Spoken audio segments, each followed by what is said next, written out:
that really shakes up the way we think about physics. The one we're tackling today, CT, the foundation of new physics, does just that. It's not every day someone challenges the basic tenets of quantum mechanics. I couldn't agree more.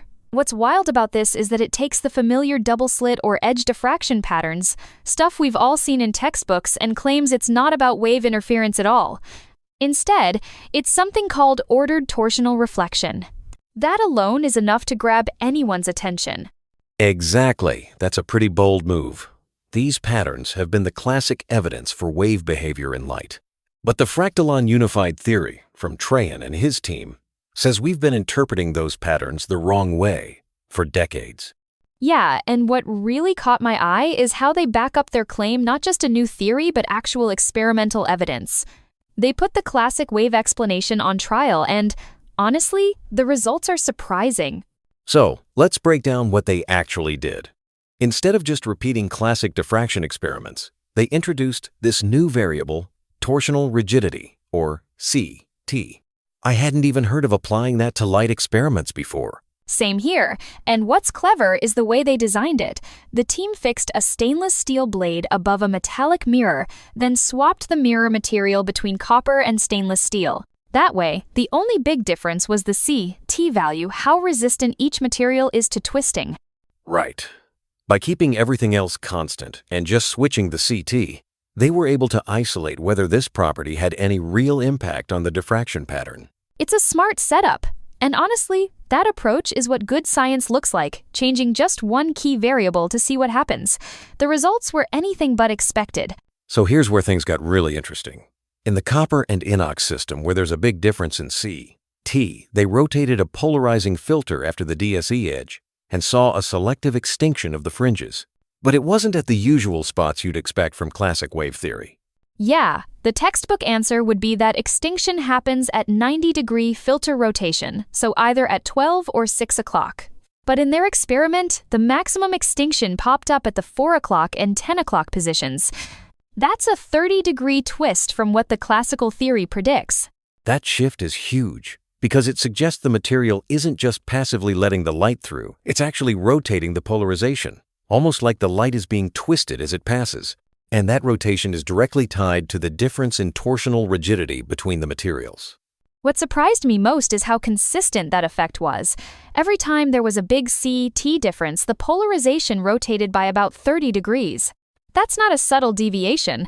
It's a clear sign that matter's rigidity is playing an active role. But then they did something even more compelling. They ran the same test with both blade and mirror made of stainless steel. So CT was the same. Suddenly, the whole effect vanished. Exactly. In the inox divided by inox setup, there was no net rotation of the polarization plane. The fringes barely changed, no matter how they turned the filter. That really nails down the idea that the effect only shows up when there's a difference in torsional rigidity.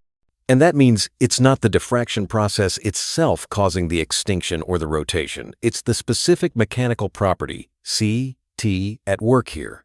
Last week, we got stuck on whether these effects could be some artifact of the experimental setup, but this control pretty much rules that out.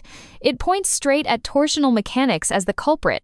Now, if we step back and look at the big picture, the team's conclusion is pretty dramatic. They're saying that it's the CT of matter dictating this new form of torsional entanglement. Diffraction patterns in this view aren't about waves overlaying at all, but about torsional interactions. It's a total paradigm shift. If this holds up, it means textbooks will have to be rewritten. The fringes we used to see as proof of wave-like behavior might actually be the fingerprints of torsional mechanics at play in the materials involved. That actually reminds me this could impact not just optics, but any field where wave interference has been the main story. Imagine what this means for photonics or even quantum computing, where precise light control is everything. Wild to think a tweak in material rigidity could change so much. It just goes to show how much there still is to discover about the physical world. This paper definitely opens up a new path for research. So after all this, I'm left wondering what's the next step? If these results hold, how do physicists test or expand on the fractal unified theory? I think we'll see a push for independent labs to replicate these findings, especially using different materials and wavelengths. If the torsional effect is robust, it should show up reliably. Plus, theorists are probably already scrambling to model these interactions from first principles. And I imagine there'll be some healthy debate too. Challenging 100 years of wave theory isn't going to go unchallenged. But that's what makes science exciting: real evidence, shaking up old dogmas. Honestly, I hope we see more experiments bridging materials science with optics. The crossover could lead to huge practical advances, not just in physics, but in engineering and technology too. Well, whatever happens, it's clear this work has started conversations we'll be having for years. Thanks for unpacking it with me today. It's been a blast! Always exciting to watch new physics unfold in real time. Can't wait to see what surprises come next.